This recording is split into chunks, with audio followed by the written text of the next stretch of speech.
which of course means it's what? Good evening and 50,000, welcome. 60,000? 53 in the most they It's do very in exciting the tonight. We're here before the regular school committee meeting to have our recognition ceremony that has been postponed a couple of times, 2 years now. So we're very happy to be here tonight to recognize many members of staff for not only years of service, but also retirement. So we will hand it off to Dr. Sheba Hood. So I would like to invite the principals, assistant superintendent, and our food service director to please come up, and we have our order, and we will be sharing the information. I'd like the school committee to please come down and line up on the left side of the mic. Due to COVID, we will not be shaking hands, but we're more than happy to hand you or an elbow bump or whatever you would like. But thank you for coming, and we look forward to honoring your years of service. And we're going to begin with the high school, Mr. Palladino, and if you could come over to the mic, that would be great.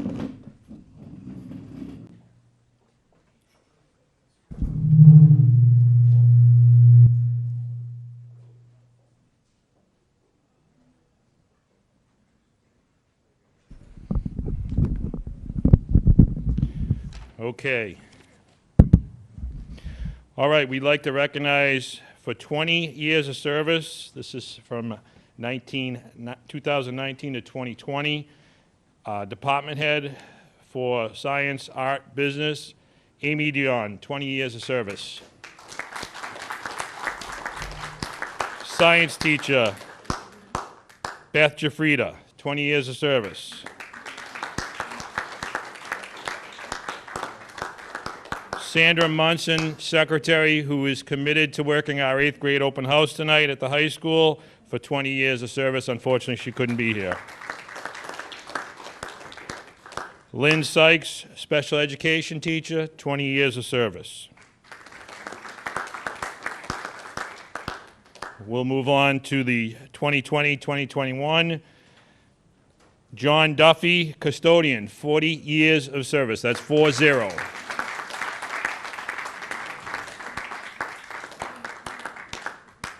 John Flynn, teacher, English department, 20 years of service.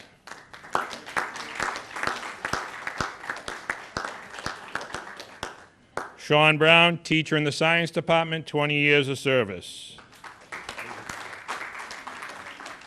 Mary Peabody, math teacher, 20 years of service.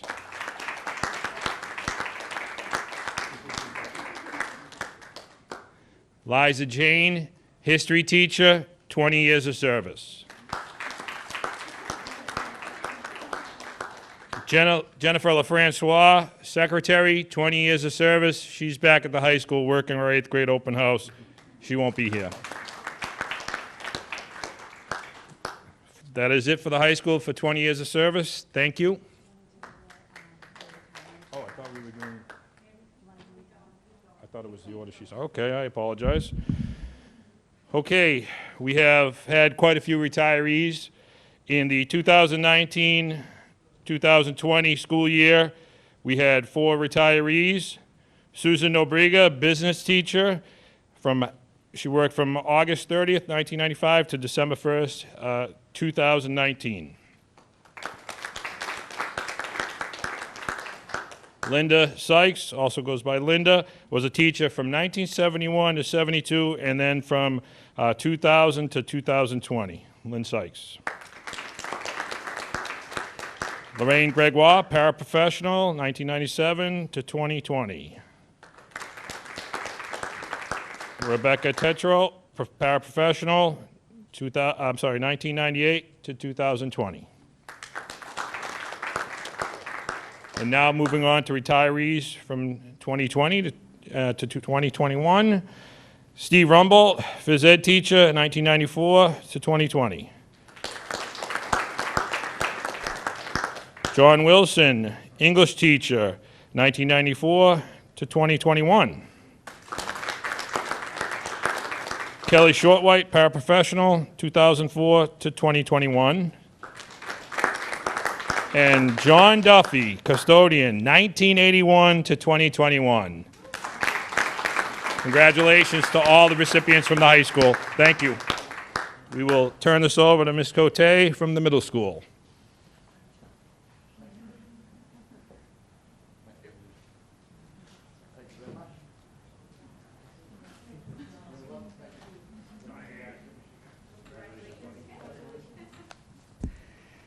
Okay, our recognition for tonight for years of service.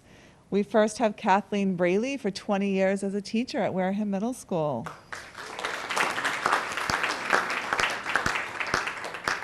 Tony Thatcher for 20 years as a teacher at Wareham Middle School. Ann Brown for 20 years as a paraprofessional.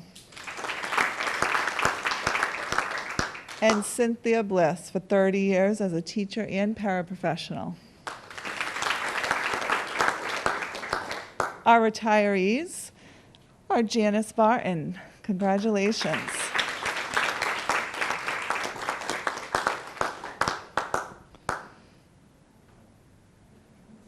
Cynthia Bliss is also a retiree.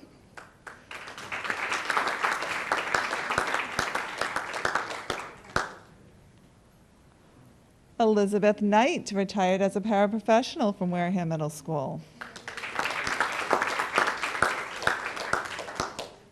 And last school year, Valerie Johnson retired as a teacher.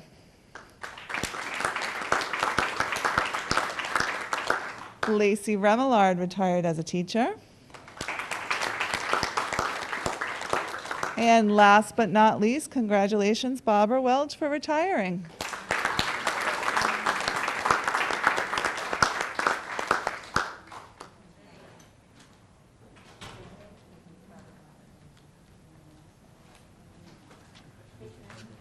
Been at the beach. Good to see you. It looks like it.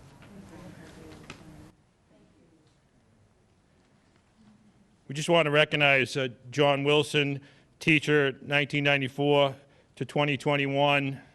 John, come on up. Thank you.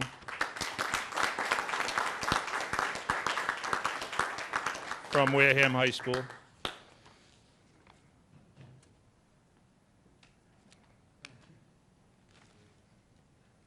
on down. Oh, okay, come down here.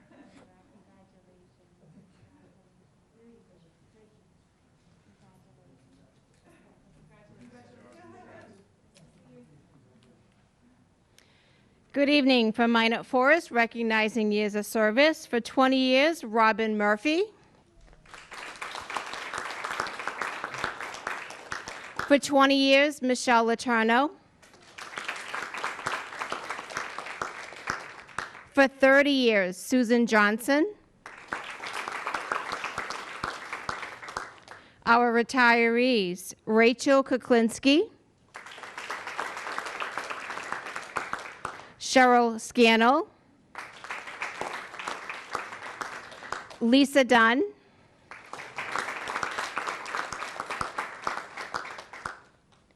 Karen Ross Nizvezchuk,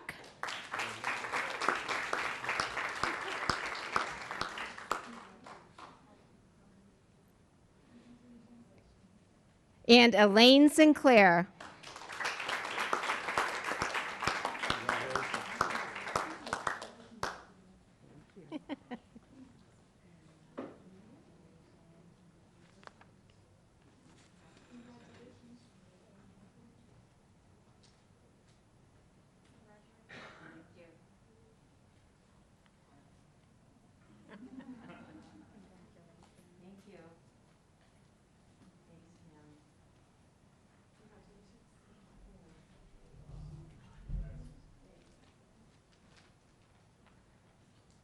I'm disguised as Bethany Chandler tonight. She's dropping her daughter off at college, so it's a big transition.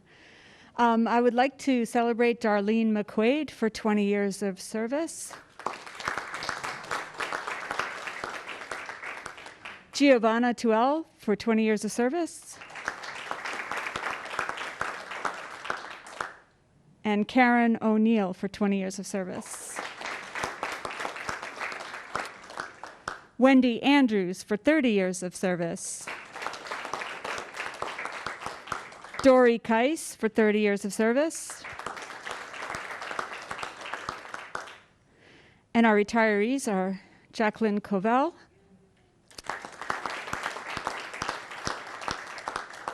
Ann Ames,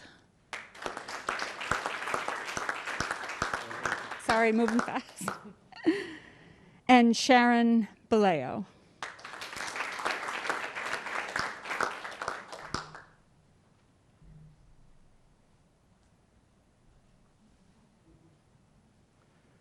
Good evening. We'd like to recognize this evening for 30 years of service, Merle Parker, cafeteria manager. Sheila Pierce, cafeteria manager, 30 years of service.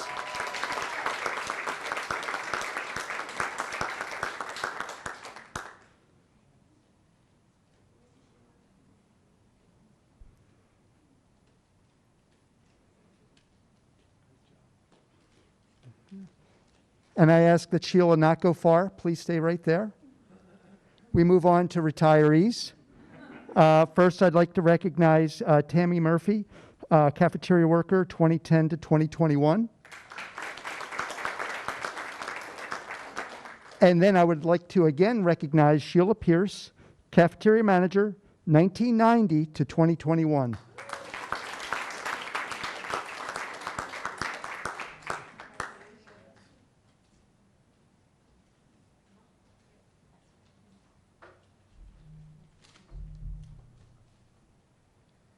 We'd like to congratulate the toughest, I think, one of the toughest jobs in the district, our bus drivers. So for 30 years of service, we have Ramona O'Hearn,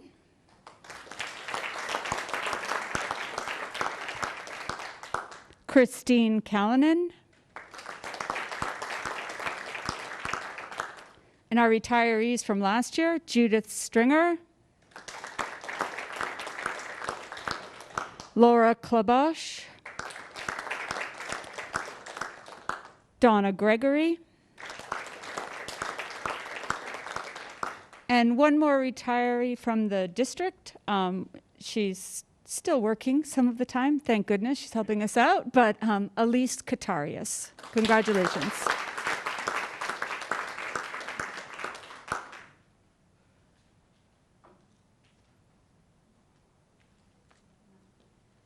All right, we have one more retiree, and Michelle Ruiz.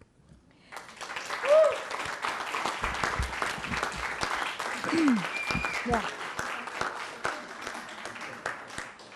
Okay, stay right here, Michelle.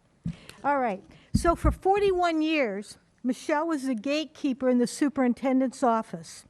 When she first started her first day, the superintendent said, "Here's your desk, here's your typewriter, here's a pencil, and there's a school committee meeting that night." Yes.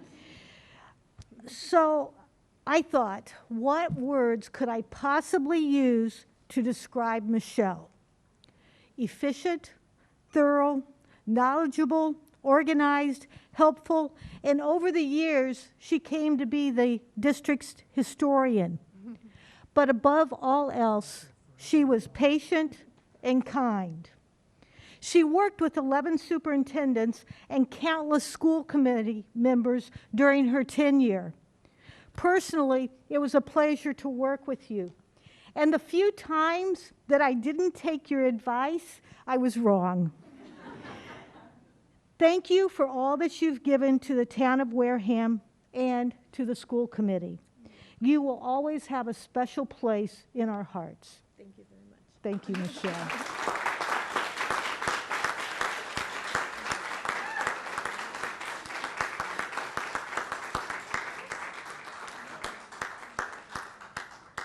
So, thank you very much. Mrs. Bakayaki, would you like to say a few words? Yes, I would. There you go. I just want to say that recently I was asked to sign the certificates that are being passed out tonight. It really brought me back. It just really reminded me that how fortunate we are in Wareham to have the people, to have all of you here. You know, the impact that you've had on our children, on our students, it's hard to express thanks for that.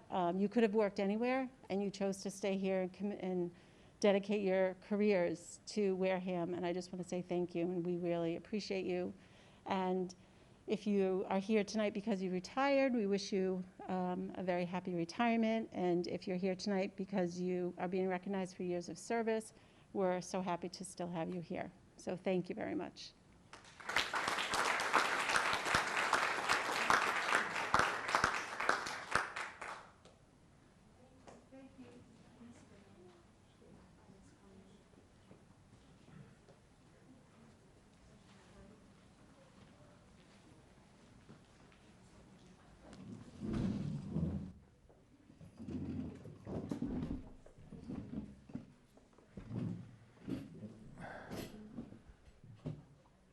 So because it is 6:45 and our regular meeting is at 7 p.m., we'll just take a break now, and we will come back at 7 p.m. and call the meeting to order then. Thank you.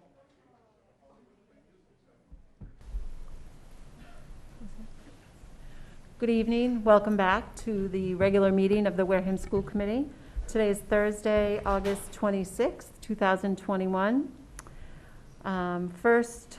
First, I just want to say thank you to the school committee members for being here. We are missing Mary Morgan, who is unable to come tonight. This meeting was supposed to be last week, and she just wasn't able to change her schedule when the meeting changed to this week. Before we move on to public participation, I just want to introduce our new student rep. Her name is Adrian. Adrian, do you want to say a couple of things? Sure. My name's Adrian. I'm a senior at Wareham High School here. This is my first meeting, and I'm looking forward to working with everyone on the board. Thank you. We're really happy to have you here. So next on the agenda is public participation. I also want to say at this point that the district put out two surveys to all of the parents and surveys to all of the teachers. And there were many responses to those surveys around masking. One of the surveys was before the DESE mandate. But I just wanted to say that the school committee did get all of those results. The superintendent shared all of those results with us. So I just want to thank all of the parents and all the teachers, everyone who took the time to fill out those surveys, that the information was very valuable. So thank you. So now, sorry, go ahead. I just wanted to echo your thanks. Mm-hmm. And I thought, I read all the comments, and I thought we had some very thoughtful comments as well. Yes. So many thanks to the people who completed the survey and shared their thoughts. Mm-hmm. And it wasn't meant to be a substitute for public participation, but, you know, it gave people who wouldn't have come here tonight an opportunity to make their opinion known. So, and that's very valuable. So, are we going to start the meeting with the Pledge of Allegiance? You know what? We're in a different spot, so I was That's thrown okay. off. It's like I don't. we've Is been it? on hiatus, Is so there a I flag? wasn't sure. Okay. Yes, we will start with the Pledge of Allegiance. Go ahead, April. You can lead us. I pledge allegiance to the flag of the United States of America and to the republic for which it stands, one nation, under God, indivisible, with liberty and justice for all.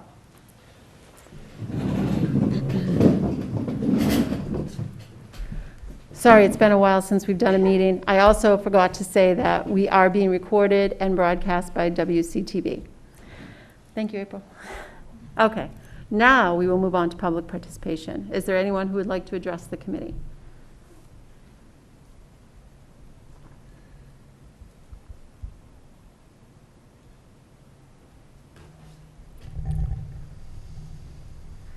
My name is Deanna Semple, and I'm a Wareham resident and also a teacher. Hi, Deanna. And I wanted to address the committee with my concerns with the recent news of the possibility of mandating vaccines for students and staff.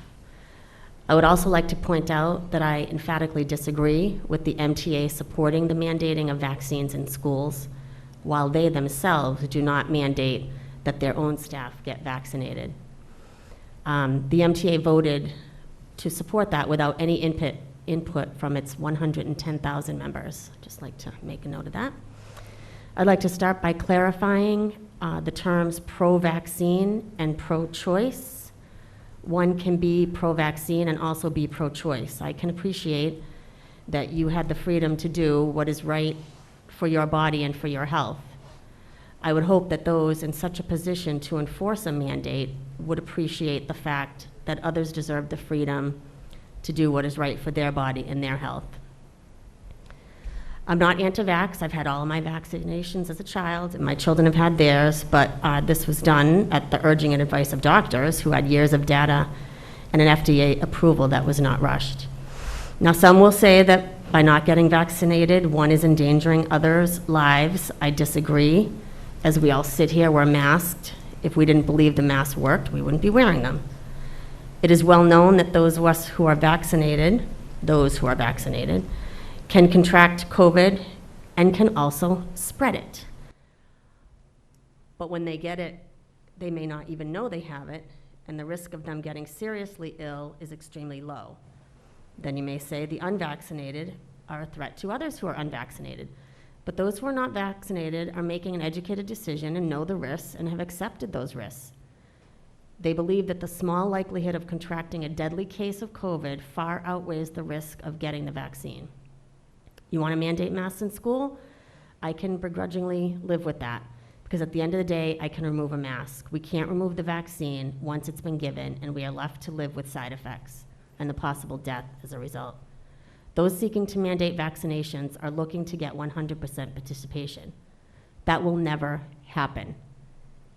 You will never get 100% participation. You'll have medical exemptions, religious exemptions, so there will still be people who are not vaccinated. Mandatory vaccinations do not automatically increase vaccine uptake anyway. There's no evidence to support that it does. The vaccine mandate will not produce a 100% vaccination rate. What it will do is send families to other schools or homeschooling. It will force good teachers to retire early or just leave the field altogether. Districts are having a hard enough time hiring staff as it is. What will happen then? Bottom line is this. It's not an argument about what side you're on for getting the vaccine or against getting the vaccine. It is an individual choice, and no governing body should force people into doing something they feel is unsafe or they're uncomfortable with. And remember that whatever your personal beliefs are for yourself, you're on this committee because you were voted in to do what your community wants you to do. I'm a member of this community, a taxpayer and a voter, and I am against mandating of any vaccine. Thank you. Thank you, Dana.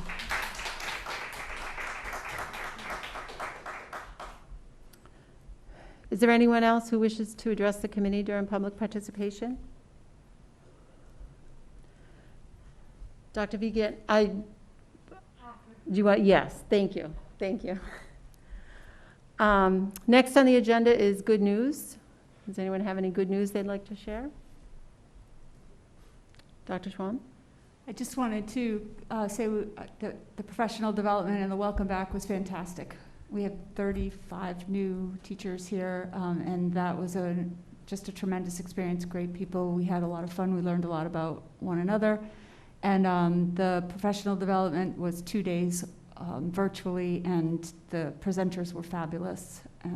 And it was just overall very hopeful, looking forward to the new school year experience. Mm-hmm. Thank you. April? I just wanted to note that the boys track team from last season received their SCC championship apparel, so they will hopefully be proudly wearing that around the district, and it's been awesome to see so many of the sports, the fall sports practices starting in an appropriate fall sport timeline, and it seems like we have a lot of participation in the fall sports, so I'm looking forward to all the kids having a great season in all of the sports. Thank you. Anyone else? I want to echo what Dr. Schwam said. I was fortunate enough to be here when the new staff was here, and it was really, I came in a little bit early, so I got to hear them introducing themselves and getting to talk about themselves, and it was really, really exciting. Just there was a lot of energy, a lot of great energy in that room. So, and also I want to thank Dr. Shaver Hood for arranging a tour of the new elementary school for the school committee. The building is just spectacular.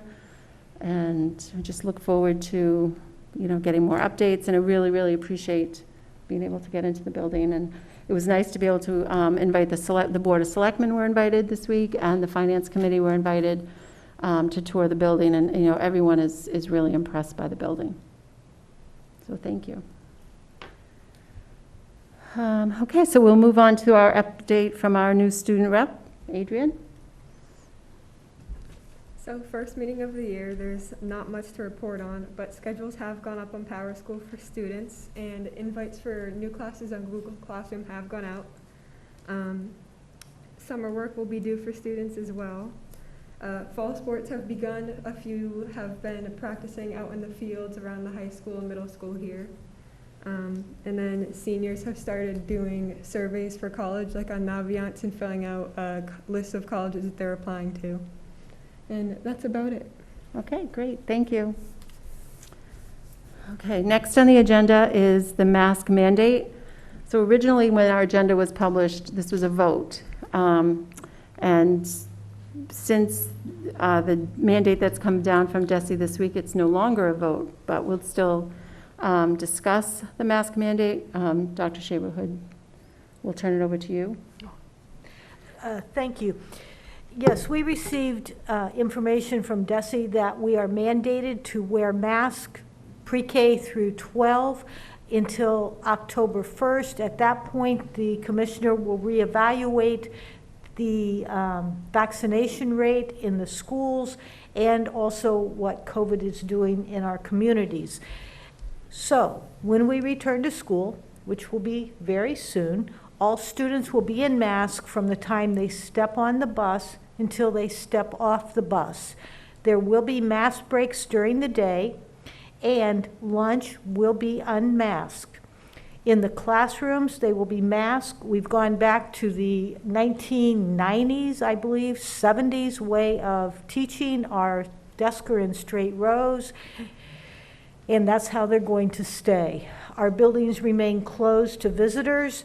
Our job is to keep our students and staff as safe as we possibly can.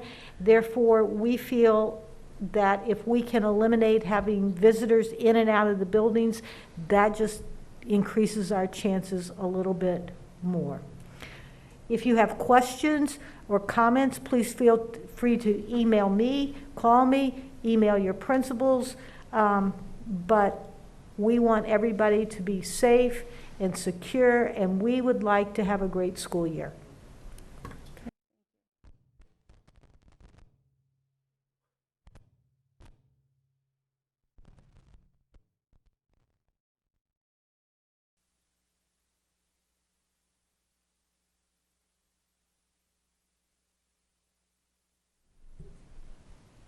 Okay. Go ahead, Jeff. So if my understanding is correct, as of October 1st, if the school building has 80% vaccination rate, which includes not only the students but all the staff, then we will have the opportunity to revise the mandate to something else. If, in order to calculate that, we actually have to ask people if they're mandated. So ask if they're vaccinated. Mm-hmm. So is that going to be the prerogative of the school nurse? How are we going to obtain the information so that we know what percentage of the building is in fact vaccinated as of October 1st? Right. So what I would also point out, it's only the high school, because when we're in the middle school, we also have minute students here, and we have the interchanging. So the middle school, even though technically we might have most of our students who would make the cutoff for the vaccination, we just cannot open it up because of minute. So we're really focusing on the high school if we would reach the 80%. What we've done is we've talked with our teachers and staff. Today I put out a notice that at this point, if they would like to share their vaccination information with the school nurse, it will be confidential. I will be checking periodically, and all I'm concerned with would be the number of staff who've been vaccinated. The high school nurse, I met with the nurses today. They also are collecting information on students, and we will just gather the information from there. On a regular basis, I think it's about every 2 weeks, we do receive information that comes out from the state that gives us our town and the number of citizens that have been vaccinated at certain ages. We are not close to 80% at this point. So at this point, I think it's important, we've invited Dr. Amy Vigant, am I saying that right? She is the chair of the Board of Health. Do you want to come up and sit at the table? So she can probably offer us some information as far as vaccination rates in town. And I shouldn't say probably, I know she can. Welcome, thank you for coming tonight, we really appreciate it. So we're talking about the DESE mandate that says if the school were to reach 80% vaccination rate. So what is the vaccination rate in Wareham? Right now, it's not much over 50%. Okay.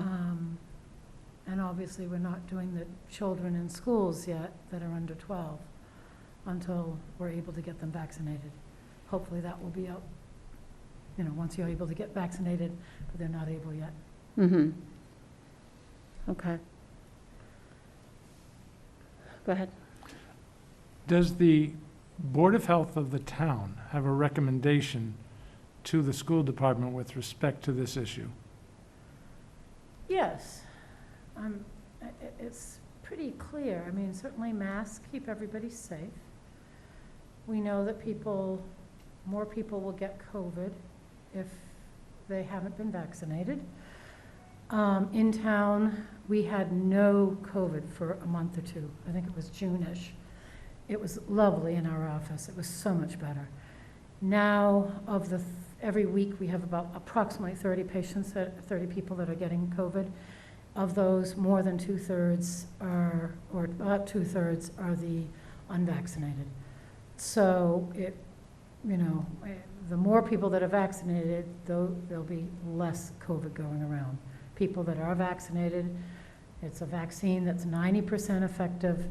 So if 100 people are in a room and somebody comes to serve them dinner who has COVID, and they're all, let's say it's a wedding, probably about 90% won't get COVID, and probably 10 will. It's sort of it's not perfect, but it's sort of great numbers. Mm-hmm. So I would support masks for now until we can get many people vaccinated so our numbers come down. If the numbers of COVID come down, then hopefully we can all get rid of masks. And it's not going to happen until everybody gets vaccinated. And I would recommend that everybody get vaccinated. I think for yourself, for your family, for your school, for your community, for the world. April?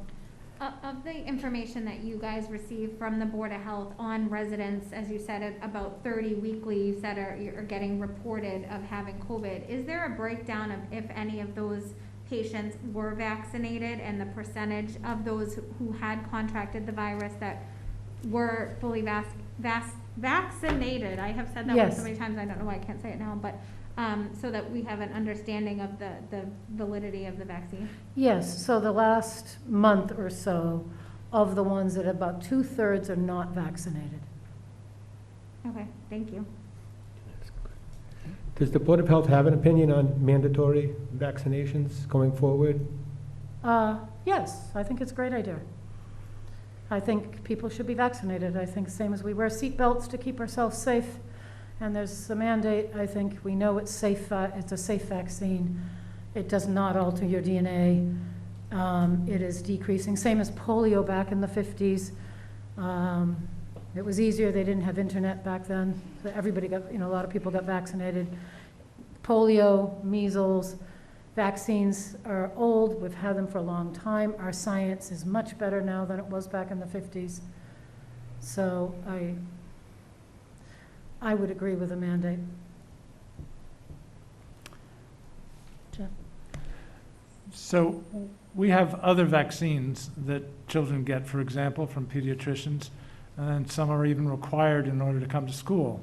We have vaccines that are required to go overseas in some cases. the concern that some people have expressed as recently as tonight is that the process of approving the vaccine has been, quote, rushed.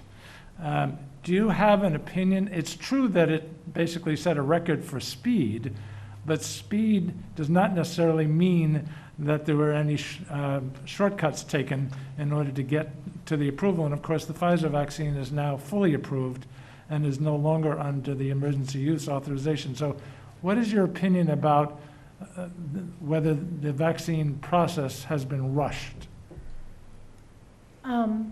I think it was appropriately rushed because we had a pandemic going on, but none of the steps were missed. If you look at all the scientific data, all the steps that the FDA and that we require for every vaccine, all of them were done to go to the next step. And so part of the reason why they were able to get through the processes faster is because there was financial aid from the governments, lots of financial aid from the governments. Whereas with other vaccines, you know, you haven't had that.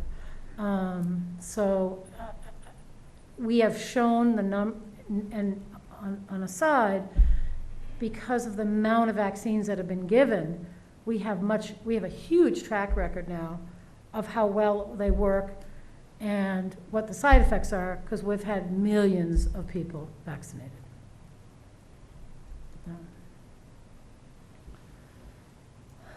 Is there anything that the Board of Health and the school can do going forward, you know, working together as far as vaccines? I know at one time, I know we talked about this, that the town was sponsoring vaccine clinics, and now vaccines are so commonly and easily accessible, that's no longer the case. Is that true? I think vaccines are very easy to get at the local pharmacies. Mm-hmm. They all offer it, and so I think that is true right now. There Mm-hmm. were, before you could get it at pharmacies, you know, the hospital, South Coast had places here in Wareham that you could get it. Mm-hmm. So at the Y for a while through South Coast, so, but I think right now, you can get it everywhere, Okay. so. Jeff, go ahead. Are you concerned about diminishing efficacy? Meaning it appears, at least for the Pfizer vaccine, they're talking about it for the other two, maybe there's three, but anyway, that perhaps a booster after 8 months is necessary, and that we're actually experiencing, as we speak, diminishing efficacy. Is that something that your patients talk to you about? Is that something that you feel strongly that that's another reason for the vaccination, so that they can get it 3 times, not just twice, but 3 times? And the data is out that everyone that have had the Pfizer or Moderna can get, everyone that is in a certain category, transplant patients, active cancer patients, a couple other weird things, but those are the easy ones, can get their 3rd dose. And starting in September, anyone who's immune compromised, which includes folks over a certain age, are going to be able to get a 3rd dose. So I think it's coming. I think it's going to be coming, that they were sort of like the flu is. We'll see, but hopefully it doesn't become a yearly thing. But I think we are going to be seeing vaccines for a long time with COVID. April? So I know that a lot of the talk about some of the vaccines are their ability to prevent with the new variants that are coming. Is there a way, does the town have variant information? And how is that determined of which variant of COVID? Because from my understanding, and again, I'm not a medical professional, but from my understanding, it's positive or negative is the result that's given to the patient for their test. So how do we determine if it's the original strain of COVID, if it's whichever of the variants that are now, and break that down to the town's numbers? So right now in the United States, over 90% are the new variant. And so until this one changes and changes again, then you'll have a new variant. Right now, the tests that we have are able to pick up the the COVID virus that we have out there, that's out there in the community. It may at some point change a bit, so they'll have to change the test. It may also, like the flu vaccine, may change enough so that the vaccine will have to be changed a little bit. And so that the spike protein that our body sees and makes antibodies against, and we use it for some of the vaccines, hopefully that doesn't change too much so the vaccines don't work. But still, the vaccines are working against the Delta variant. Okay, thank you. Just for the benefit of any parents or students that might be watching tonight, do you have a recommendation for the type of mask that students and staff should be wearing in the school building? I think what's comfortable and what people will wear. I would not recommend necessarily just like the ski mask, cotton things that come up over that aren't really masks.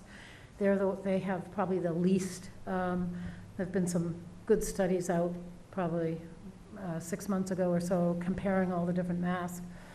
So I prefer washable ones I mean, this is not, but if you can, just it's good for the environment. But some of the non-washable ones probably are better against viruses because they're made medically and they have less. You know, their holes are smaller, so you're able to have less virus. But I think for the school, I think what people will wear, I think, I'm not sure if that's an issue here, if everyone, you know, I don't know if there's specific questions about masks or people are wearing inappropriate masks, which I think are like some of the just wearing a piece of cotton over your mouth, you know, your T-shirt type thing. Well, I would assume you must have masks in the school, so if they're in need of a mask or an appropriate mask, you have, so we would have them to give to the students. Yeah. Okay. All right, well, we appreciate you being here tonight. I really appreciate, you know, having the Board of Health as a resource and going forward, definitely working together. We're happy to help in any way if there's a way to help educate. Yeah, well, just having you here to answer questions and go ahead. I just want to thank the Board of Health. They've been such a valuable resource to us for the last 16 months. It's been a godsend. Patrick's always a phone call away, and prior to that, it was Bob. And just, it didn't really matter what time of night. If we had an issue, we were able to get help. And it's been such a help and a benefit. So thank you. You're welcome. I'll let them know.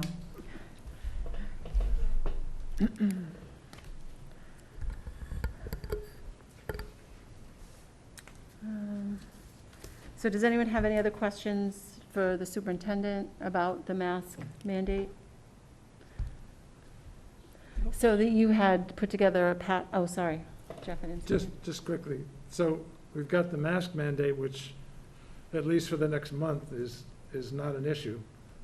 It appears that the 80% is not going to be achieved unless there's a huge rush by people to get vaccinated between now and October 1st. So the vaccination itself is something that, as the prior public participant indicated, the State Association for Teachers is recommending that there be a vaccination mandate. Will we be meeting with our association to talk about that issue? Yes, we will be initiating some dialogue. Okay, thank you. I just have one question about masks in the schools. Is there a need to update handbooks regarding masks and discipline policies, or can we cover any issues that might arise with our current handbook language? I will need to review that and bring it back to the next committee meeting. Okay. Go ahead. Besides the educators, we have lots of other valuable staff who are also represented by associations, unions, et cetera. Has there been any contact with the other associations and unions regarding the vaccination? We've discussed with AskMe, and we will enter into discussion with them as well. Okay. And does that cover all, that covers Cafeteria, bus drivers? Okay. Custodians, yep. Okay. So I was just going to ask that so you've created a packet of information that you shared with us, and that will be shared with students, families? Yes, I wanted to get through tonight to see what the committee had to say, but now we're going to be placing on our website what our expectations are for our students as Okay. they return to school. So as far as quarantining, if, hopefully there won't, but that will all be made clear. Okay.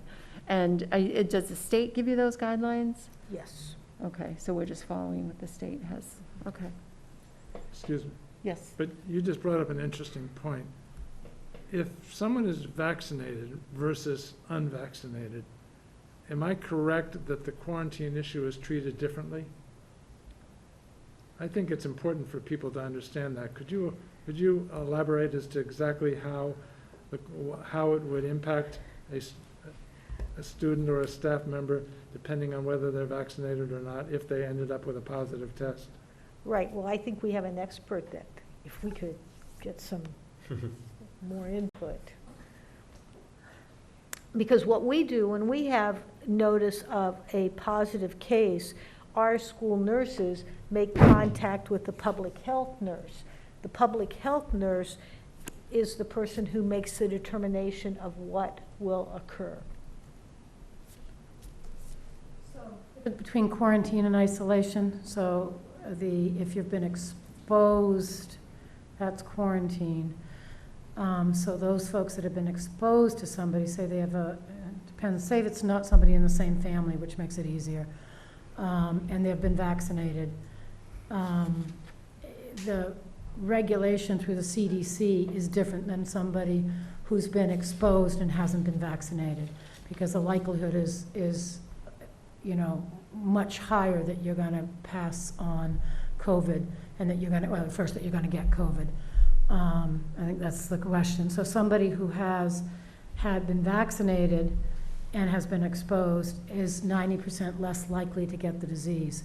So that's where the recommendations from the CDC say those folks don't have to quarantine.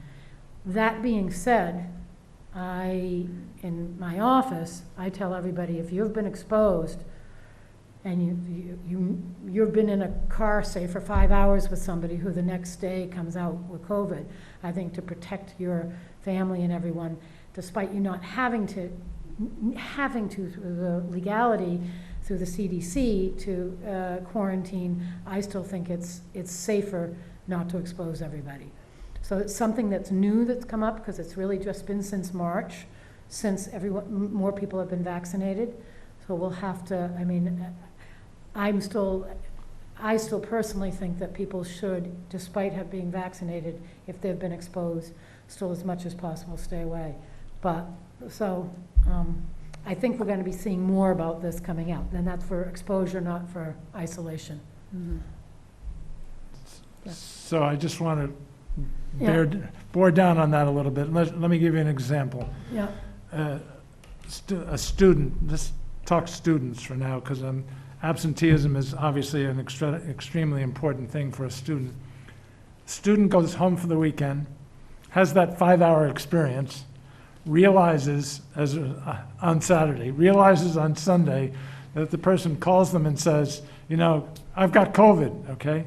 They now realize they've been exposed, they're vaccinated. What should they do from Monday morning in terms of attending school? So I'm not on, I don't know from the school if there's a school committee has come out, the school. So we'll take this as a recommendation. Right. So generally through the CDC, it says you do not have to quarantine, that they would be able to go to school. But at the same time should wear your mask and try and still keep some distance and do all those safe things, because there's still 10%, and speaking from me now, there's still 10% chance that person might get COVID. Now let's change the example, and the person is unvaccinated. They shouldn't go to school.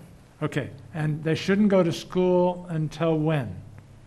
So it depends if they get tested or not. There are 3 scenarios.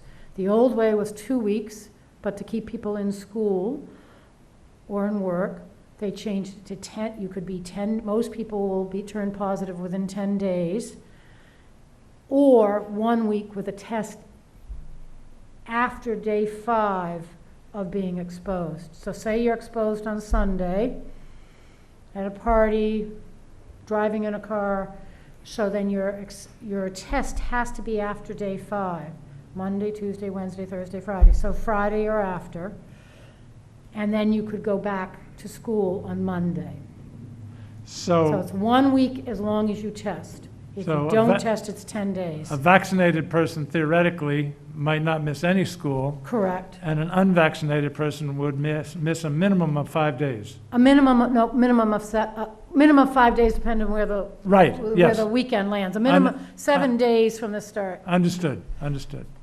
That's a big deal. Mm-hmm. And people who are on the fence about their children should understand the implications of that, missing a whole week of school because they're not vaccinated, just because they're exposed. Thank you very much. I would recommend that if you have somebody that's been exposed and been vaccinated, maybe that person goes for the first week to the school nurse and maybe gets their temp done, and a little extra distance doesn't hurt.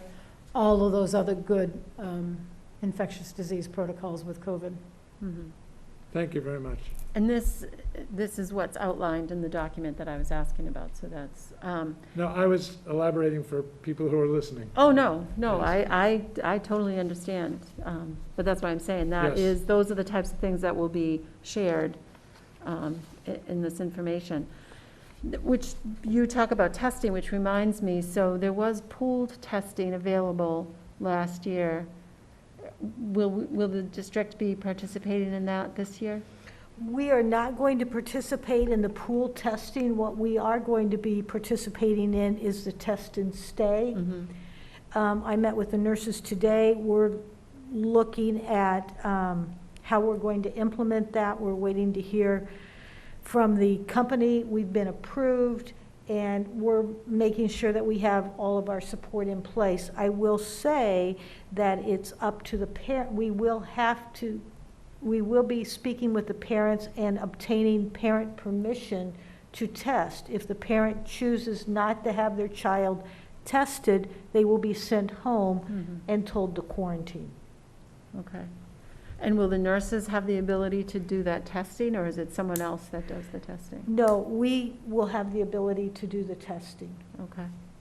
But the validity of the test, you have to have at least a 5-day waiting period, right? Or a 7-day waiting period, because they might not show positive for a prolonged period of time. Right. Mm-hmm. Well, right, is the protocol, is there a protocol on timing of testing? I'm sorry? Is there a protocol on timing of testing? Yes, we're working through all of that right now, and we will be making on our website and giving the information to our families about what the protocol will be, how it will be implemented, who will be doing the testing, et cetera, if there's a need.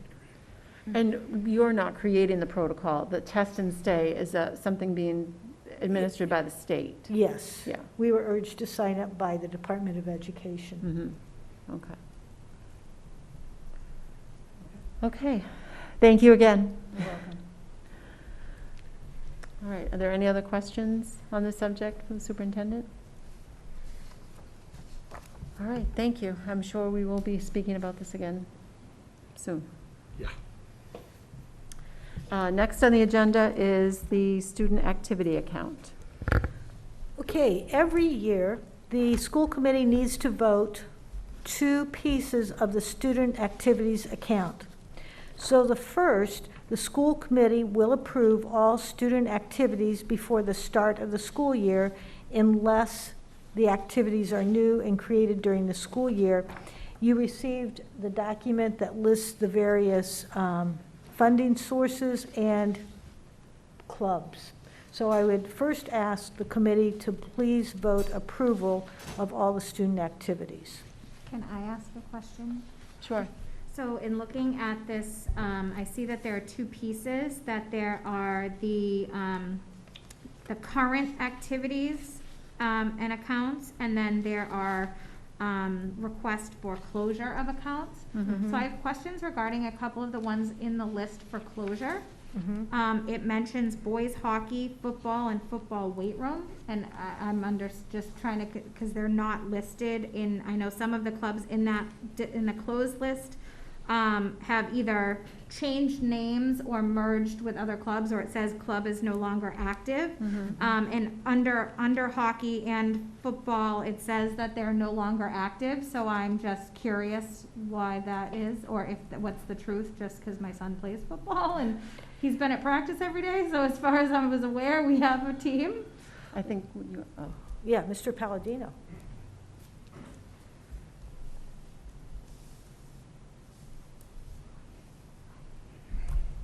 So these accounts haven't been active for many years.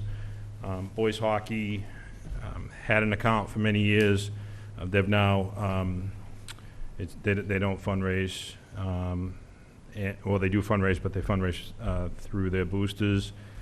And the weight room is basically a few years back, Mr. Knott was the head coach, so that shows you it's been about 7 or 8 years. And they would do a lot of fundraising for equipment, and they haven't had the need to do that, obviously, for quite some time. They've got a really nice weight room in the old Boys and Girls Club. So these are inactive accounts that we're just trying to clean up off the books to make sure it's an accurate representation of what we are using and what is active in student activities. So does that mean that those particular sports, because it looks like under actual activities that, you know, it lists them alphabetically, but, you know, boys, basketball, baseball, track, all have separate line items, and it looks like in volleyball, hockey, so I see girls field hockey, but I don't see hockey or football listed under current activities. Right, so they use the booster clubs now for fundraising. Okay. These are So old, this is these are only old antiquated accounts. fundraising-related accounts? A matter of fact, a couple of them, so like I reached out to the boys basketball coach, and it hadn't been used in a while, and I said, hey, just a reminder, you have, 9223 in your account that hasn't been used in quite some time. You should probably use that, obviously, because a lot of these accounts were set up before there was a unified booster club. Okay, So they're pretty, some of them are pretty fundraising old. specific? I'm sorry? These groups, the activities are fundraising specific. They have to be for student Okay. activities, yes. Thank you, just You're clearing welcome. that up, thank you. okay. Any other questions? Oh, one more, sorry. That's okay. And it also for Scott, I guess, because it looks like under the authorized signers, the only vacancy is at the high school. Do you have a contender in mind for your second hope, or is that something that, like some of the other schools have assigned our business manager for that? Is that something she could add to that in the interim instead of having a vacancy? I don't believe the business manager could take that over, but I could be incorrect on that. But the idea is to have a school accountant in the building, because there are situations where you need to check pretty quickly, and it's nice to have someone in the building. I'll tell you that we have had a different accountant for this student activities account for quite some time. Every year, it seems like we have to get a new one. It's a tough job. It requires a tremendous amount of time and patience, and I hope we can find someone that will stick with it. But it is a difficult job, and it's going to be even more difficult because the last 2 years there weren't a lot of checks written in the account with the pandemic. So it's backloaded as well. There's a lot in the spring that has to happen with proms and all the senior activities and DECA competitions and all that stuff that we hope is going to happen this spring. So we're hoping to find someone. I've got some feelers out. The job is posted, by the way, if anyone in the school is interested. But it is active and it is posted. So hopefully we'll find someone really great that will keep it going for quite a few years. Thank And you. they'll sit up here next time and talk to you a little bit. Thank you. Thank you. Scott, while you're there, I just have one question about the class of 2021. What is it again that money will be used for? So they were hoping to help out the Fields and Grounds crew with a new sign and some signage, so people kind of know where the main entrance is to the high school and where the loading dock is and where the Fields and Grounds offices are. So That's what they're hoping for, but I'm not sure if that's going to happen. They've got one more bill to pay for yearbooks, and I think it will wipe pretty much all that out. But if they have a little bit, we'll see what we can do. Well, I mean, that's what the money is for, right? For them. Well, Yeah. that's the way it's supposed to be. Yeah. I mean, there shouldn't be a huge amount coming back to the school. And Right. we reduced some of our fees to make sure that there wouldn't be a lot coming back because, you know, it's tough at the end of your senior year to come up with the money for the gowns, the yearbook, all that stuff. Yes, it is. All right, Jeff. So I noticed under the actual policy for student activity that it says the principal is supposed to seek the approval of the business manager before writing the check. Does that in practice happen? Ultimately, she signs off on everything. There's monthly documentation that goes back and forth that she has. Does she sign the checks herself? No. No. Are the checks generated, signed by you or other There's a principals? two signature process. The school accountant has one signature, and I am the second signature. I understand, but number 13 on the student activity account policy says, and I quote, "When funds are requested from the student activity account, the principal will seek approval from the business manager prior to writing the check." I think that what we do, we have guidelines, and so on a monthly basis, we sit down and review what the practices have been in the month and go over what's coming ahead. So technically, with the review of what's coming, would be seeking the permission or the approval. So you're saying she does it sort of en masse for all the next month's worth of act? Okay. Right. So the bottom line is that that's being followed as a general rule. As a general rule, yes. Jeff, if you'd like, Christine isn't here tonight, but the next time she's here, you could ask her. It's not high on my list of priorities. I was more curious, frankly, because it does seem to me if there's two signatures on the check, I'm really not concerned about Mr. Palladino running off with money, you know.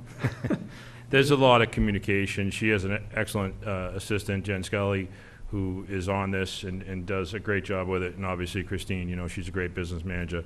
She oversees it all. We spend a lot of time on this, and we spend a lot of time corresponding back and forth. If there are any questions, it's really, honestly, the best this has been in quite some time under their support. I was pleased to see the overall condition of the accounts, and I actually thought this provision was unduly cumbersome. I wasn't concerned about whether it was followed. I was concerned about maybe it didn't need to be there. I'm sure they would agree with that. Yeah. But we can take it up at the Policy Review Committee at the appropriate time. Mhm. Thank you. But I agree with what you both said, that this report, it really is very clear, and, yeah, they've done a great job with that. There's a lot of collaboration. It's really, it's quite a process, but it's obviously needed because the students fundraise and they need to participate in certain things and have that kind of support. So it's gone really well. Mhm. Okay. And just to be clear, it's the same at every school. I think we're talking to you. The high school, there's more just because there's more activities that That's the only happen. difference. But it's the same at every school. Yes. Yeah. Okay. Thank you. So we need a motion to approve the student activity accounts? Yes. So moved. Second? All those in favor? Aye. Opposed, abstained, 400.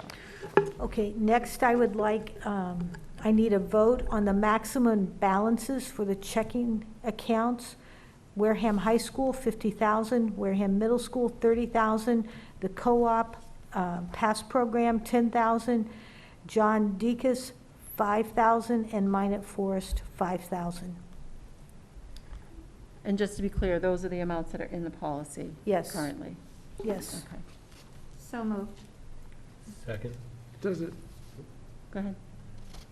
question, does it make sense for just pure efficiency to, since we're talking about these now, to amend this motion to say that when the new elementary school opens, it will be the combination of the two schools that will be the new balance?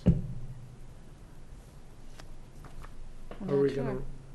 I mean, just for a pure efficiency, so we don't need to address it again. Yes, I think that would be simpler. So I'll amend the motion, propose an amendment that when the new elementary school, when the Wareham Elementary School opens, the combined balance for Minot and Deacon's be the new maximum balance. I rescind my, Okay. my motion so that we can propose Jeff's motion. Okay. Kevin, would you rescind your I second? will rescind my second. Okay, Second So- steps first. okay. Dr. Schwam? I just think it would be important to pull that policy out as a review policy because it's in the policy written It in is in separate the schools. policy, So it will just be good to amend it with the policy subcommittee. Mhm. So flag that for the Yep. policy review. Are you the chair of the policy? I review? am the chair All of right, the he's got it. So we have a motion and a second. All those in favor? Aye. Aye. Opposed, abstained, 400. Is that it for the student activity That's accounts? it for the student activities. Okay. So now we'll move on to Wareham Elementary School. We're talking about naming the Innovation Hub and the 3rd and 4th grade wing. Yes. So, And a beautiful hub it is. we've been having this discussion internally and then with staff and others. Whenever a dedication of rooms or building, it's the policy of the school committee that rooms within those buildings may be named and dedicated, but it must be voted on by the school committee. So there are several points in the policy, but what applies to us tonight would be to receive the recommendation of the current head of the building or school council, if applicable, recommended by the superintendent of schools, and then approved by the school committee by a 2/3 vote at a regular meeting. And so tonight I bring you the request to name 2 areas of the new elementary. We first started this discussion September 19th, 2019.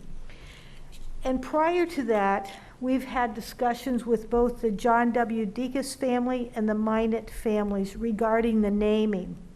And tonight I bring forth the recommendation to the committee to name the Innovation Hub, the John W. Deacon's Innovation Hub, in memory of John W. Deacon's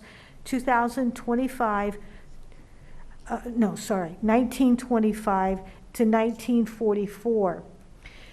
William Deacon's donated the funds for the construction of the John W. Deacon's Elementary School in honor of his only son who was killed in World War II. As well, his sister, Georgia Chamberlain, also donated funds to support the library and technology in support of education, but also to honor her brother. And as the Innovation Hub will provide our students of Wareham some amazing opportunities focusing on the arts, STEAM, technology, and academics, it seems fitting to name the Innovation Hub the John W. Deacon's Innovation Hub in memory of John W. Deacon's. So I would ask the committee to please vote this name. Does anyone have any questions or comments? So moved. I think it's a wonderful honor for the memory of the Deacon's family and everything that they've done for the kids and the education of the students of Wareham. And I think for their love of technology and forward thinking, I think that naming the Innovation Hub in their honor is a beautiful thing. So I second the motion. Okay. All those in favor? Aye. Aye. Opposed, abstained, 400. Thank you. Secondly, I would ask the committee to please vote to name the 3rd and 4th grade wings, the Minot Forest wing. The Minot Forest Elementary originally stood on the site of the new elementary building. The original building was built in 1966 and was home to hundreds of students until the building was closed and then demolished in 2019. The land was donated by the Minot family, and in honor of this generous gift given by the family, it is my recommendation to the committee to name the 3rd and 4th grade wing the Minot Forest Wing. Any questions? Second? I would just say again, as April pointed out about John W. Deacus, it's really important that we, honor the Minot name in this new building. So I'm really glad that we're able to do this. All those in favor? Aye. Opposed, abstained, 400. Thank you very much. I do have a question. Mhm. I know that the school will also have, grades pre-K through 2 as well. So are the other wings for the other prospective grades, are there names in consideration for those particular sections of the school to honor other, schools or people in education as well? Or is it just those 2 particular portions of the school, the Innovation Hub and the 3rd and 4th grade wing, that are being named in honor of the Deacus and Minot families? Right now, those are the only 2 names. We've had some discussion about other areas of the building. And one of the other pieces that we've thought about, we have had some extremely significant educators that have been with us for many years who unfortunately have passed. And we would like to get into the building and form a committee so we can look at what areas we could name the building to honor some of our past educators. Well, for example, the other elementary school that had been closed prior to Minot was the Ethel Hammond School, Mhm. so that having already been a school in existence honoring a person in town, I just wasn't sure if that was also a name for that family to be carried into the new building as well. Mhm. Those are all pieces that we've been discussing. At this point, these are the 2 names that we would ask the committee to vote on. Thank you. So I was just at town meeting, when we voted for the name, for the Wareham Elementary School name. The vote was prefaced, on the fact that these 2 names would be used in the new building. So that's why, another reason why these 2 names are being brought forward. And there's been many discussions at the building committee, about honoring these 2 names. So that's why, at this point, that's what the 2 names are. Thank you. Okay, we'll move on to the report of the superintendent. Okay, thank you. I would ask the committee to please accept 3 used guitars in excellent shape by Mr. Lee, a Wareham resident. So moved. Second. All those in favor? Aye. Aye.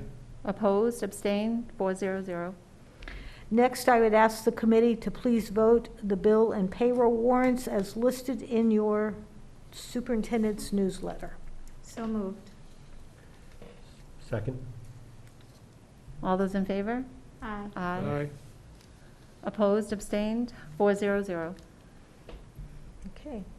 Well, this has been a very eventful back-to-school month. I don't think we've ever been quite as busy as what we have been in the last 4 weeks. The number of new students enrolling, the number of students coming back to us has kept everybody extremely busy and just sometimes has us shaking our heads wondering what normal really is for us.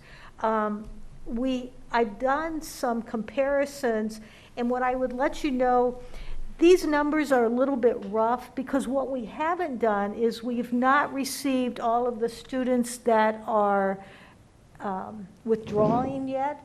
But currently at Deacus, our enrollment is 614.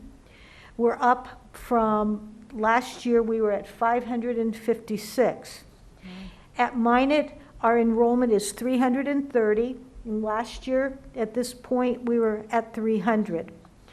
At the middle school, our enrollment is 478, and last year we were at 480. And at Wareham High School, our enrollment currently is 641, and last year we were at 595. As of today, we have 63 school choice students. Last May 1, we had 71. So when I look at the number of students that are coming in from school choice, our number is tracking significantly higher than it normally would at this time in past years. What I also would let you know, we have approximately 40 students left to enroll. And out of that, there are 15 high school students, so your number's going to bump there. We have about 7 middle school students, 2 Minot, and 10 Deaconess. And that's what we know today. What we also know is there's last-minute people that will be coming to enroll students, so I anticipate our numbers to grow. We're still tracking fairly well with class sizes, about where we targeted last year. And once we settle in, I will be bringing those numbers to you for your information and review. Do you feel that the school choice numbers or any of those numbers or homeschool numbers will be affected by DESE's mandate change for the masking? Have you seen anything related to that coming through the office as a potential reason for school choicing, or do you feel that that hasn't been a factor in those numbers? I don't think it's been a factor yet. I think we're really waiting to see what happens as we go on through this year. But no, I don't think it's impacted us at this point. I also think that it's been an advantage that we're coming back full time. I think if we were at a hybrid or some other configuration, we might see a little bit of a change, but we're back full time. So my other question relates back to when we had the woman from the Board of Health speaking about the possibility of contagion and quarantining and things of that nature, whereas last year we had the privilege and the time that all of the district and all the staff and money that we've put into having the ability to hybrid learn or synchronously learn for those students who aren't able to physically be in the building. And I know that DESE had put out a mandate at the end of the year that students will be going full-time, in person. However, whereas we have that technology and we've put all of that infrastructure in place for last year, is that something, should any of those incidences occur where to help cut down on the amount of time that students are losing should they have to quarantine or become ill, is that something that can be presented to DESE that we can ask to, on a case-by-case basis, allow for that? And are our teachers able to still continue to use that, or has there been any discussion of that as an ability to help with student attendance going forward? DESE has made it very clear that we're back and there's no more remote. Thank you. Just as an addition to that, though, prior to COVID, we have home hospital tutoring, and the special ed office has many other options available for students. That's great to know. Thank you. So that we have ways in which we can accommodate students that we've always accommodated them prior to COVID. Should something come up that's, that needs that kind of care. Well, I think that's something, as a parent, it's something I wasn't aware that the school offered. So it is great to know that for students that may be, forced to be out for an extended period of time, that is something we offer. I think that having that information out is going to be beneficial, and I think parents will definitely appreciate that their student won't be losing all of that time should they have to be out because of COVID. Sure. There's some there's some pretty strict guidelines. Students have to be out X number of days before that would be applicable, and how we would go about doing it. I know that our Student Services Office is our coordinator of that, and there's some pretty stringent guidelines. So is that something that can be modified? I know for a normal school year, non-pandemic, that would be able to be utilized for, say, if a student is out hospitalized and things like that, but because of COVID, is that something that can be modified for pandemic purposes, or is that not optional? Okay. Thank you. I would also let you know that our transportation our buses are filling up very quickly. We have very few seats left. We have waiting lists on other buses, and we certainly will open up as we are able to get our students on the bus. The committee voted, a couple of weeks ago, to increase the school bus drivers' pay and stipends. It has paid off. We've attracted 3 new drivers, and we have another driver that we're looking at, so that was very welcome news, and certainly has paid off. So I appreciate that happening. So, sorry, another question regarding the transportation. I know that our variance is going to be something that's not gonna happen for after-school care. I know that with the Boys and Girls Club having closed this year, and a lot of people are scrambling for after-school care, so I know that if they are looking at private or home or help from a friend, is that something that families are going to be able to utilize this year with us being back 100%? No. And the reason why is, once we open up the buses and we start moving people from different buses to other buses, then we have just increased the radius of exposing others to possible COVID. So is it going to be similar to if they get picked up and dropped off, say at the YMCA, or is that something that's being coordinated with some of those locations, like say like a Best Friends or things like that, where they can use that as a bus stop before school? Is that something that will be communicated, or is that something that people are already aware of if they're I would enrolled in those assume that they're programs? already aware of it. If they are being picked up at the Best Friends, they will be dropped off at the Best Friends. We would not pick up at the home and then dropped off at Best Friends. We just cannot do that. Thank you. Sheila, just a question on the school choice. When you said that 63 students with school choice this year, is that we're receiving 63 students? Do you have numbers on how many we are losing because of school choice? No, I don't, not yet. Okay, but we can get those at some point? We will, not for a month or so. It's October usually 1st, or- October 1. Okay. It sounded like the combination of Minot and Deacon's was well over 900. That's much higher than I thought it was going to be. I'm really glad we built this school for 1,000 plus. That I was under the impression, as recently as a few weeks ago, it was going to be somewhere between 700 and 800. So you now anticipate over 900 kids are going to- 944 Wow. right now. Wow.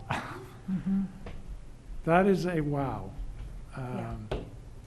What would you attribute that increase to? There weren't that many children who were homeschooled last year that are now coming back. We had a number of, we had some students that were homeschooled and returning. We've had a number of families move in to the community, and we've had some school choice students. I would anticipate once our building opens, we may see higher school choice numbers and students coming back to us, because it's a wonderful building. Yeah. And you do have limits on school choice, receiving school choice, as far as We do, numbers. we do. Okay. And it will be based on class sizes and where we're at with class size. So just to continue my point, we have the teachers to educate over 940 kids at that new school. Yes. Thank you. Well, that's the 35 plus that you were talking about. That's really thrilling. But to April's point, so we haven't gotten rid of snow days, okay? No. We have the capacity to teach, but Desi says, too bad, so sad. If they're not in school, they're not being taught. Yes, that's what they've said so far. Okay, how modern of them. Finally, I would just like to thank our administrators, Dr. Schwam, for all of their hard work in helping prepare for our opening days. Our teachers came back. It was a dream. They walked in, we got down to business. It was smooth, we had no issues, and we're off and running. Hard to believe. Fabulous. Could I ask you a question about lunch? So will lunch and breakfast continue to be free for all of our students this year? Yes, lunch and breakfast are free. Lunch and breakfast will be served in the cafeteria. In the past, we've had breakfast in the classrooms, but for various reasons, we I made the decision to serve it in the cafeteria because I'm concerned about students taking off masks, food being dropped, making sure that we're able to keep areas clean. So all food will be consumed in the cafeteria this year. And didn't we last year give out breakfast at the end of the day? And We did, and we would love to do that this year, but we were told by the Department of Education that that was not allowed. So we cannot hand out breakfast as students leave, which would have been lovely, but they put a kibosh on that. And once again, their very modern fear was what? I have no idea. I have no idea. April? And so the community bus that has been providing the lunches, and when is the final day for that? That we would, I'm guessing, obviously now that we're full-time, that will no longer be in effect either? That's true.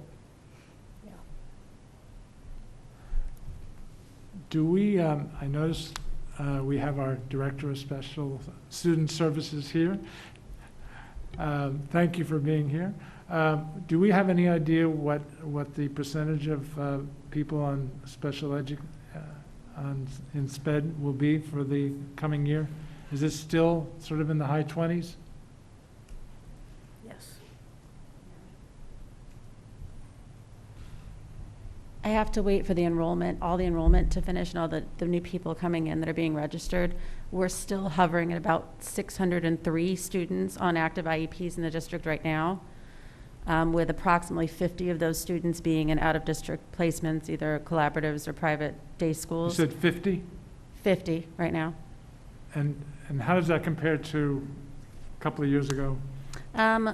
As far as out-of-district or just our numbers in Well, general? out-of-district in particular. Out-of-district when I came was close to 80. Congratulations. Thanks. It kind of fluctuates, though. It's sometimes not always controllable, but we've been able to. I hear you, but take the credit.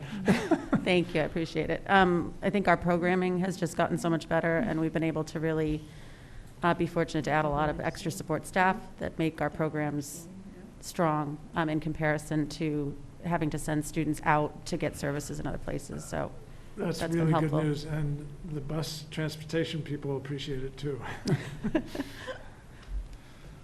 Thank you. Welcome. Oh, for Melissa, do those numbers of the 600 and some odd students with IEPs, is that IEP specific or IEP and 504? No, that's just students with active IEPs. So that won't count all the students right now that are in queue for initial evaluations, which we've got about 38 right now. COVID messed us up a little bit with our testing because a lot of parents chose to extend the timeline because they didn't want to bring the students in during COVID for testing. But our compliance rate is pretty much on point right now across the board. Our team worked through the summer last year, the first year that we got closed down.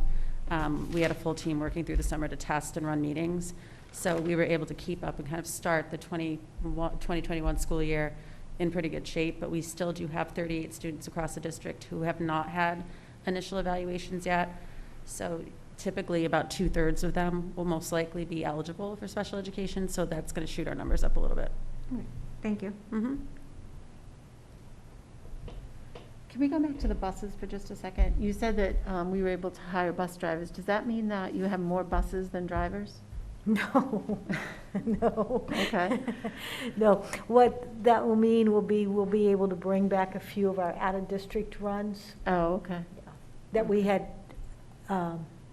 sent out Mhm. for coverage. We'll be able to cover that.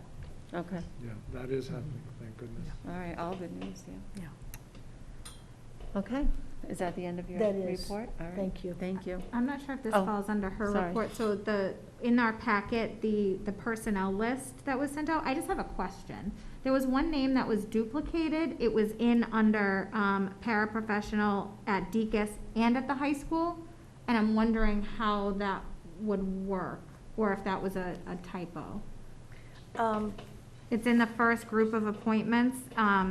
Lovely girl, I know her, but I was just curious how she'd be able to be in two places at once. So I was just curious. I didn't know if she was split certain days at one school or certain days at the other school. Well, only because we can't talk about Right. a name. Yeah, I was just You curious could because of just the follow up. position twice. so Right, that no, was- I understand your question, but maybe you could just ask her outside of the meeting Yep, and she can Absolutely. answer your question. Mm-hmm. All right, thank you. So we'll move on to the report of the school committee. First up is the elementary school update. Jeff, we will always turn to you for this now. Well, the first thing I should say is that we presented to the Finance Committee last night. They were very pleased with the presentation. But the only amusing negative note was one of them, we announced that instead of the building costing $90 million, it's going to cost approximately $74 million. And one of them said, aren't we embarrassed that we missed our target by so much? And I said, no. It is a huge difference. Of that $16 million difference saving, 14 of it will go to the town, which is another huge plus. The reason we missed it was literally we had a number of things just happen, and some good decisions and good advice were given by project manager and the architects. And when you combine all of the things that just the good decisions and the luck, it resulted in a tremendous amount of savings. I think when we started this project, we were given a graph, and it said, here's what it's costing everybody around the state on a per square foot basis. And therefore, with the normal increase in costs, you can expect it to cost about here. And obviously, it would have been very foolish on the building committee's part to ask the town for too little, because then we would have had to go back for more, and that doesn't go over well usually. So we went with the advice of the estimators. Now, what are estimators? Literally, estimators are hired by the architect, and estimators are hired by the project manager. And you combine the two estimates and you say, okay, where are the differences? And I literally sat in a meeting all morning and half the afternoon watching these two estimators say, okay, let's adjust this and let's adjust that. And then they came out with 90 million. So it was a very thoughtful, professional process. And then things happened that caused it to be much less. The cost of borrowing was much less. The bidding process was much more successful. We didn't put pressure on people to open up in September, which is what technically happens. That was a great decision by administration. And then we had a bidding process that was multifaceted but didn't delay things, and that produced a lot more bidders. So in the end, it's a fantastic project, but not only because we saved a lot of money, but also because the building itself is spectacular. I said to I was in the tour, not yesterday, but not yesterday, but the day before. The superintendent and the chair arranged for the selectmen and the finance committee. And I went to the general contractor and I said, okay, truth time, just how great is this project? Or are we just, telling ourselves it's great because it's ours? And he said, no. Everybody looks at this and says, this is way above normal, and you guys have done a fabulous job. So I think the students and the staff and the town are getting what they finally deserve, which is a spectacular building for the kids to be educated. And frankly, and as I said a couple of days ago, when you combine what's happening with elementary education that Dr. Schwamm has been leading, it's going to produce something that is going to make school choice to Wareham something that people will choose on a regular basis. A building is just a building. You still have to have great educators, and I think the combination of the two is what we should be thrilled about. But the voters made a great decision, and I think we have honored that great decision with a great building. Just a couple more details. I know this is a little nitty-gritty, but we actually had a problem with the steps and the risers. Looks like that's going to be resolved. Why was that a big deal? Well, even the steps are going to be terrazzo, which means they'll last forever. The architect said at the meeting last night with the finance committee, there are 100-year-old buildings that still have great terrazzo in them. So terrazzo steps We were delayed in getting that. Looks like they're going to show up in the next week or two. We still have some issues with the furniture. The actual substantial completion date looks like it will be somewhere between October 4th and October 15th. October 15th is the original date that the contractor committed to.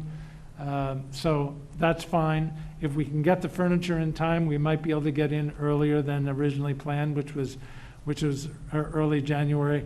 Bottom line is it's up in the air. But the good news is the quality and the cost has not changed as a result of these delays. And when the furniture comes, it will come. And then administration will decide when you want to actually take ownership of it. So I think we're in very good shape. The Finance Committee, as I said, was very pleased. As a matter of fact, I got an email from the chair of the Finance Committee thanking me for the presentation and saying he wanted to use it for the next town meeting, perhaps with some updates as necessary. Mm-hmm. So that the Finance Committee is happy. I also met with the town treasurer, who is the person who actually borrows the money. We will borrow about $24 million for this project.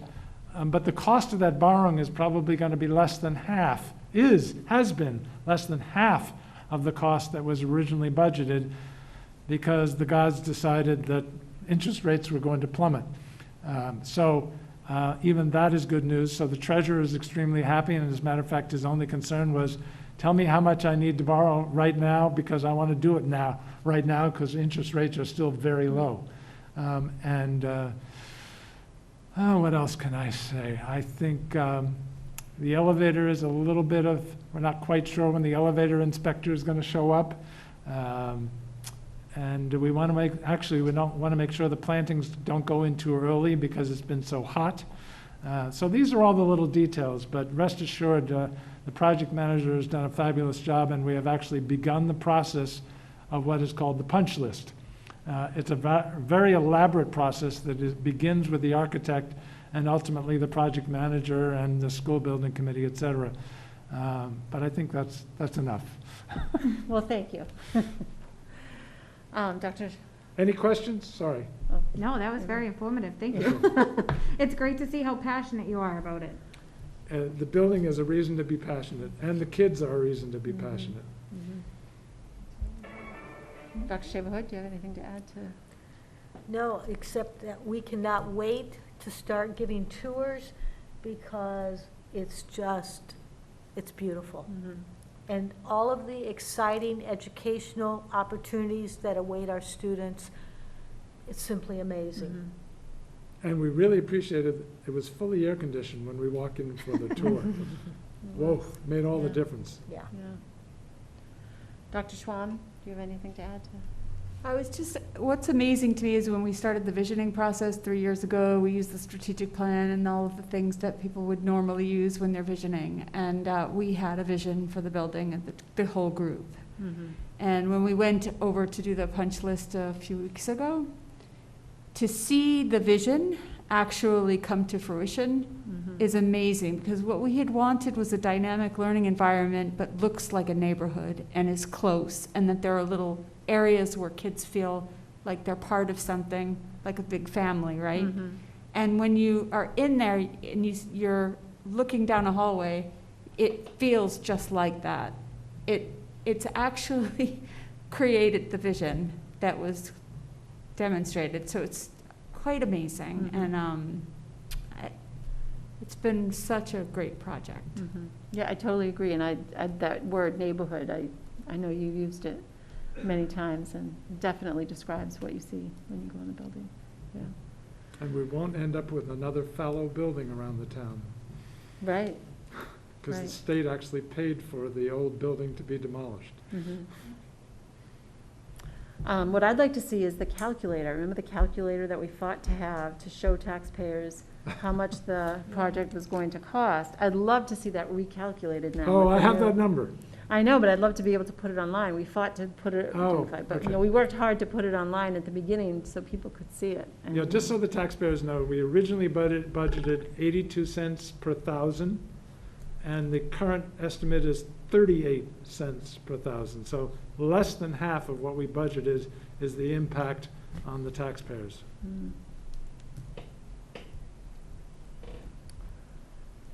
All right, well, thank you.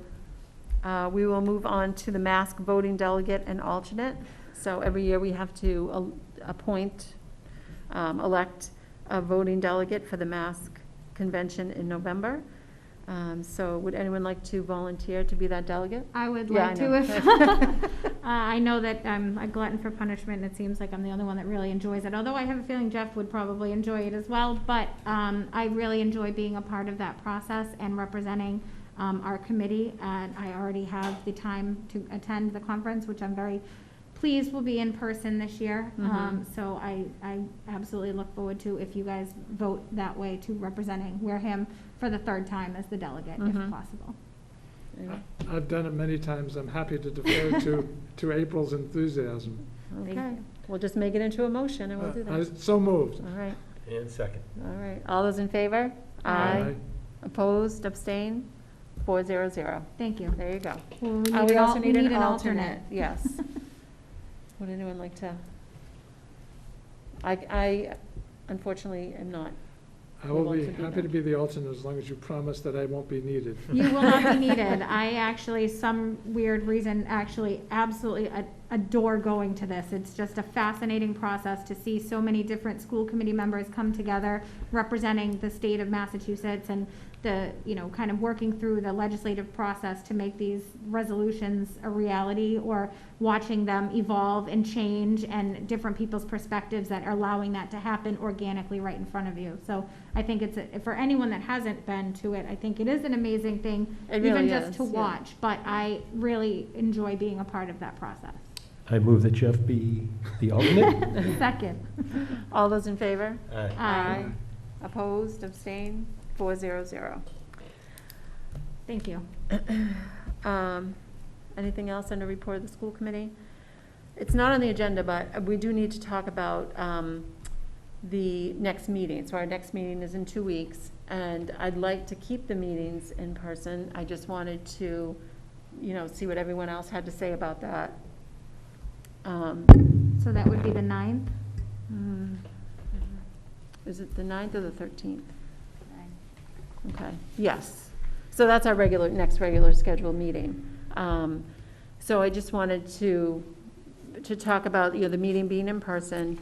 We will investigate it. The town is already looking into being able to do these meetings hybrid, so that we'll go back over to the meeting space that we've been in, and perhaps we'll be able to do a hybrid type meeting where we will be in person, but other people who may come before us may be able to have the option to be on Zoom. That's very modern. The state won't like it.